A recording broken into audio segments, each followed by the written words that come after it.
কাল আগের কথা। এক নির্জন পাহাড়ের চূড়ায় বাস করত অনিক। সে ছিল খুব সহজ সরল আর প্রকৃতি প্রেমী এক যুবক। দিনের বেলা সে পাহাড়ের ঢালে কাঠ কাটত আর সন্ধ্যায় একা বসে বাঁশি বাজাতো। একদিন কাঠ কেটে ফেরার পথে অনিক দেখল একটি অপূর্ব সুন্দরী মেয়ে একটি ঝর্ণার পাশে বসে কাঁদছে। তার গায়ে আলোর মতো ঝলমলে পোশাক আর পিঠে যেন হালকা রঙের পালক। অনিক বুঝল সে কোনো সাধারণ মেয়ে নয়, সে পরী। অনিক কাছে গিয়ে নরম সুরে জিজ্ঞেস করল, আপনি কাঁদছেন কেন? পরীটি চমকে উঠল, কিন্তু অনিকের সরলতা দেখে শান্ত হলো। পরীটির নাম তারা।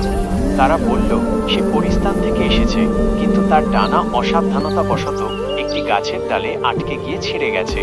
এখন সে আর উড়তে পারে না, ফিরতেও পারে না। অনিকের মনে মায়া হলো। সে তারাকে তার ছোট্ট কুটিরে নিয়ে গেল এবং যত্ন নিতে শুরু করলো। প্রতিদিন সে তারাকে বনের মিষ্টি ফল আর ঝর্ণার জল এনে দিত। তারা ও অনিককে তার রাজ্যের গল্প শোনাতো, আর রাতের বেলা যখন অনিক বাঁশি বাজায় তারা মুগ্ধ হয়ে শুনত। দিনের পর দিন তাদের মধ্যে এক অদ্ভুত ভালোবাসা জন্ম নিল। তারা পরীর জাদুকরী হলেও অনিকের মতো সরল হৃদয়ের মানুষ সে আগে দেখেনি।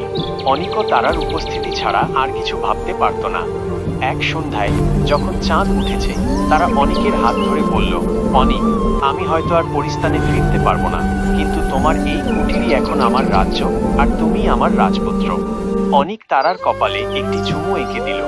সেই মুহূর্ত থেকে তাদের আর আলাদা কোনো জগৎ রইল না।